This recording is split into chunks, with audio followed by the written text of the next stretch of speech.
magazine littéraire présente Portrait, le podcast qui retrace la vie des grands noms de la littérature. Épisode 2, Victor Hugo, légende du siècle. Écrivain illustre, quoique controversé, Victor Hugo, par l'ampleur de son œuvre et de ses engagements politiques, a gardé une place d'honneur au panthéon des lettres françaises. Ce siècle avait 2 ans. Rome remplaçait Sparte. Déjà Napoléon perçait sous Bonaparte, quand naquit dans Besançon, vieille ville espagnole, Victor-Marie Hugo, enfant sans couleur, sans regard et sans voix. Le frêle roseau, abandonné de tous, excepté de sa mère. Telle est l'image fabriquée de sa prime enfance que popularisera le Hugo lyrique des Feuilles d'automne. Avant Victor, il y avait eu Abel en 1798 et Eugène en 1800. Le père, Léopold Hugo, sorti du rang en courageux soldat des guerres de la Révolution, s'était comme officier signalé par son savoir-faire en matière de répression des civils, bandits ou insurgés. Les Vendéens, les Calabrais et les insurgés espagnols de la vallée du Tage en firent la dure expérience. En remerciement, il aurait été créé comte de Cologudo y Siguenza par son ami et protecteur Joseph Bonaparte. Aussi, Hugo, dans sa période arriviste, affecta-t-il de se faire donner du comte ou du vicomte. Léopold avait rencontré en 1796 sa future femme, Sophie Trébuchet, une jeune vendéenne plus voltairienne que chouane et sincèrement anticléricale. Peu après la naissance de Victor, elle devait se séparer de ce Léopold qu'elle n'aimait plus et regagner Paris et son amant, Victor Fano de Lahorie, un autre général, mais adversaire résolu de l'empereur. Lahorie fut ainsi le parrain et un des précepteurs du petit Victor, certains soutenant sans preuve qu'il aurait même pu être son père. Impliqué dans le complot de Mallet contre l'empereur, il devait être fusillé en octobre 1812. Le couple Hugo n'a donc quasiment jamais existé aux yeux du jeune Victor, ballotté avec ses frères entre Paris, où résidait Sophie Hugo, et les diverses affectations de Léopold, en Corse, à l'île d'Elbe, à Naples, puis en Espagne. En 1811, les 3 frères se rendirent à Madrid avec leur mère, qui les avait emmenés dans l'espoir d'obtenir quelques pensions de Léopold. Le voyage dans un carrosse doré fut extraordinaire. Victor fit des provisions de choses vues, à Hernani, à Torquemada, à Burgos, dont la cathédrale, aux gothiques aiguilles, servit de modèle à celle de son Notre-Dame de Paris. Il y forgea sa première sensibilité espagnole, baroque, où le grotesque le disputait au sublime. Adèle Hugo, sa fille, rapporta qu'il aurait commencé à faire des vers à cette époque. Mais l'Empire entamait sa fin.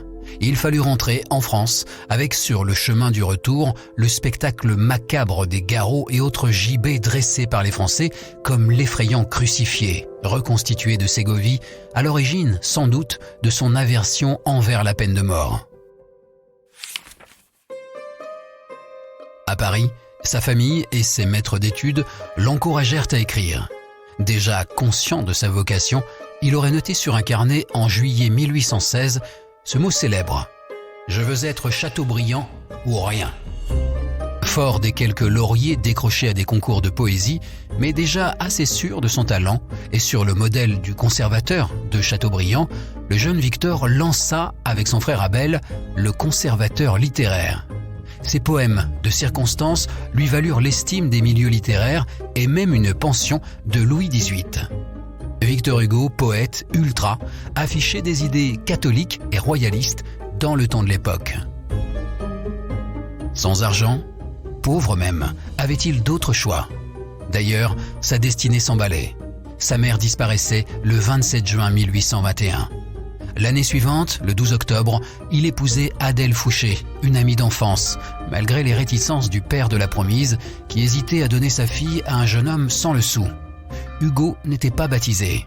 Qu'importe, on fit croire que le certificat s'était perdu dans les affectations de son père. Vigny fut témoin. Pour Adèle Hugo commençait, au contact de cet amant pris à pic qui perçait sous le délicat poète romantique, le cycle des grossesses à répétition. Léopold, 16 juillet 1823, il mourut la même année. Léopoldine, 28 août 1824. Charles, 4 novembre 1826. François Victor, 28 octobre 1828. Adèle, enfin, le 28 juillet 1830. Le poète se doublait d'un romancier et d'un homme de théâtre. En 1818, à la suite d'un pari, il avait écrit en 2 semaines Bug Jargal.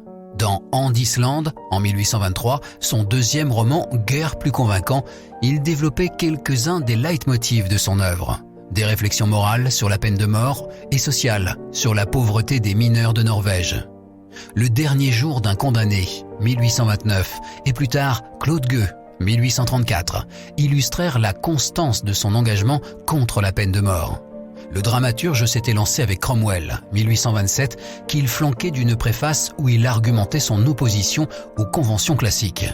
Puis vinrent Marion Delorme, 1829, d'abord interdit, puis monté en 1831, et Hernani, qui déclencha en février 1830, entre partisans et adversaires, une fameuse bataille. En pleine Révolution de juillet, il commença Notre-Dame de Paris en 1831, long roman à la manière de Walter Scott. Cette première salve d'œuvres faisait de Hugo le chef de file du courant romantique. Autour de sa maison se pressèrent alors les Mérimée, les Lamartine, les Sainte-Beuve, les Musset, les Delacroix. Sainte-Beuve s'y pressa même de manière si insistante qu'il finit dans le lit de Madame Hugo. Lassée des assiduités de son mari, elle lui imposa une stricte chasteté conjugale, tout en demeurant pour tout le monde et jusqu'à sa mort en 1868, Madame Victor Hugo. De son côté, Hugo ne demeura pas chaste très longtemps. L'actrice Juliette Drouet, rencontrée le 16 février 1833, devint sa maîtresse, puis sa compagne de l'ombre, toujours disponible, même quand le poète dardait ses rayons ailleurs. Dans Les Misérables, par un singulier imbroglio autobiographique, les noces de Marius et de Cosette décrivent à peu près les noces de Victor et d'Adèle, tout en les situant au lieu du mariage de Léopoldine avec Charles Vacquerie et en les datant du jour de la rencontre avec Juliette Drouet. Hugo écrivit à Juliette le 26 février 1835 « Je suis né au bonheur dans tes bras ». En fait, il eut bien d'autres conquêtes féminines. Des admiratrices, mais aussi des domestiques ou des femmes pauvres, des relations tarifées aussi. Parmi les relations amoureuses, on nota Léonie Daunet, Madame Billard. J'avais 39 ans quand je vis cette femme. De son regard plein d'ombre, il sortit une flamme, et je l'aimais. Juliette n'en demeura pas moins jusqu'à sa mort, en 1883, le fidèle soutien.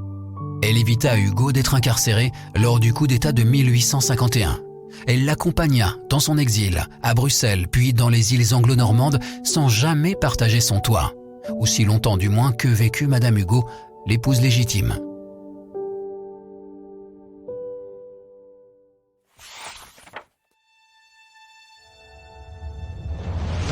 Poète accompli, dramaturge au succès, Hugo, homme de théâtre, fonda avec Alexandre Dumas le Théâtre de la Renaissance. Il y créa Ruy Blas en 1838. La machine Hugo donnait l'impression d'une locomotive filant sur ses rails. Malgré les réticences des académiciens hostiles aux romantiques, il finit par entrer à l'Académie française après 4 humiliantes tentatives en 1841. Louis-Philippe l'éleva à la pairie au printemps 1845. Ce n'était plus un arriviste, c'était un arrivé. Pour autant, cet installé sentait bien depuis quelque temps qu'il s'étiolait. Crépusculaire dans son triomphe même, les titres des recueils de poèmes trahissent cette ambivalence de Hugo en quête des grandeurs d'établissement. Les feuilles d'automne en 1831, les chants du crépuscule en 1835, les rayons et les ombres en 1840, comme si le poète pressentait que sa gloire exigeait de lui autre chose qu'une puérile course aux honneurs. Quelques événements contribuèrent à déclencher un de ces retournements qui font que dans la vie d'un homme, il y a parfois un avant et un après.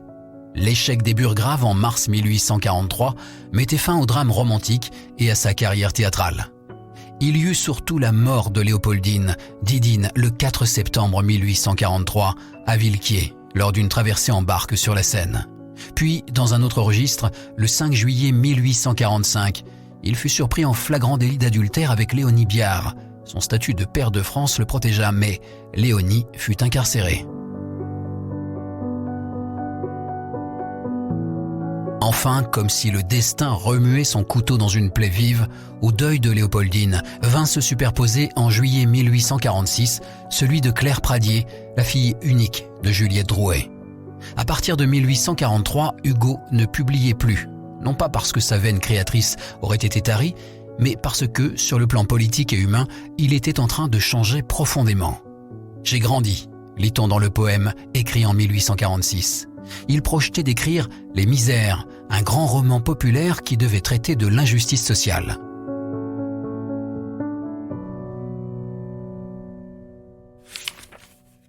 La fin du régime de Louis-Philippe, la dissolution de la Chambre des Pairs aurait dû faire de lui un adversaire de la Deuxième République naissante.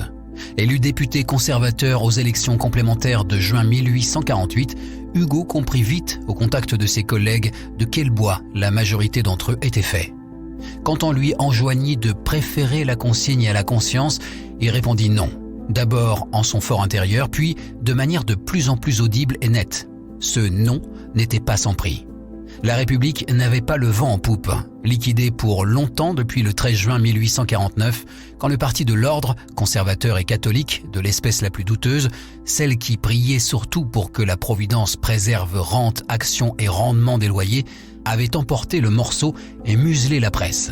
Hugo adhérait, à près de 50 ans, à des idées qui ne pouvaient rien lui rapporter. À l'heure où les masques finirent par tomber, où la République céda la place à la dictature, Hugo prit le parti du danger. Cette rupture avec le régime césarien de Napoléon III fut un point d'orgue dans sa vie, une coupure essentielle. Il brûlait ses vaisseaux, s'imposant l'exil et l'imposant à sa famille. Il était un réfugié politique, à Bruxelles d'abord, où il rédigea son fameux pamphlet « Napoléon le Petit » en 1852, qui lui valut aussitôt l'exclusion du pays qui l'accueillait. Madame Hugo, n'ayant pu le convaincre de rester à Londres, il choisit les îles anglo-normandes, Jersey d'abord, dans la maison dite de Marine Terrace.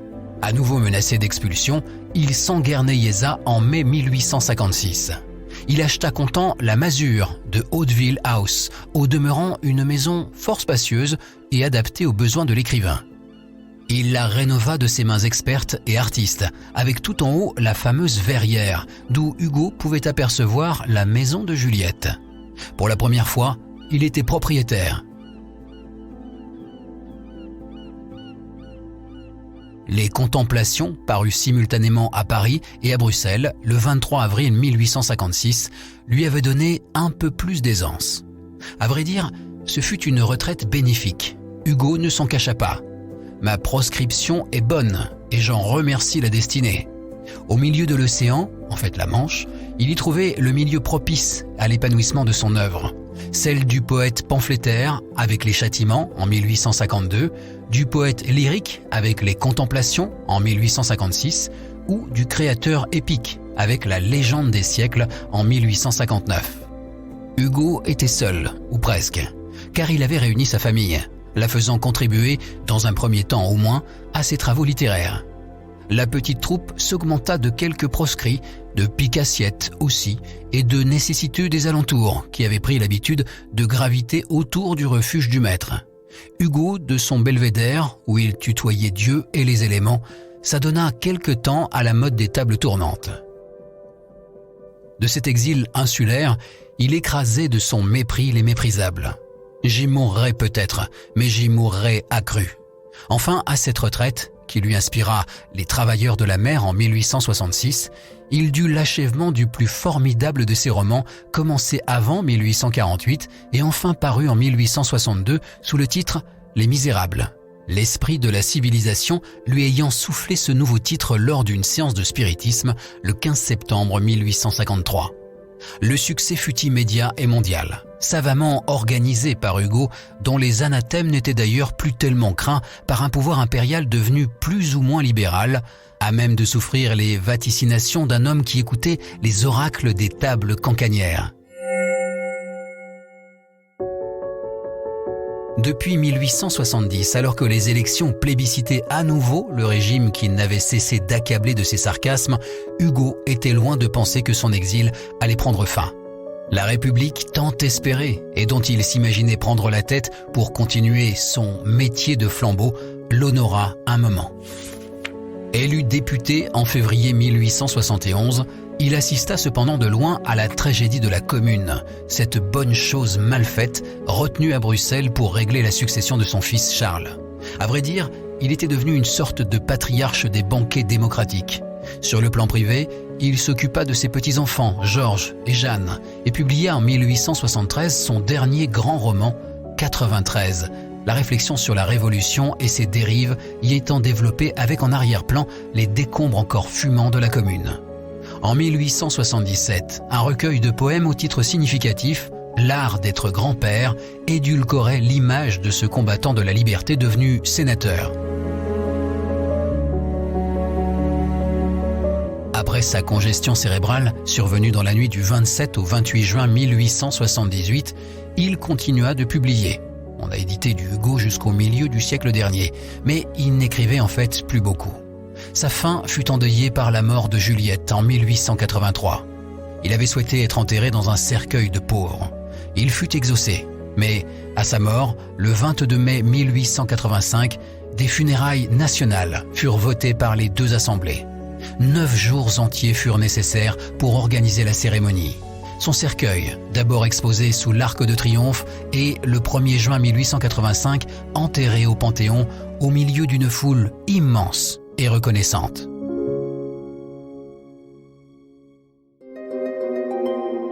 Victor Hugo et tous les grands auteurs sont sur lire.fr.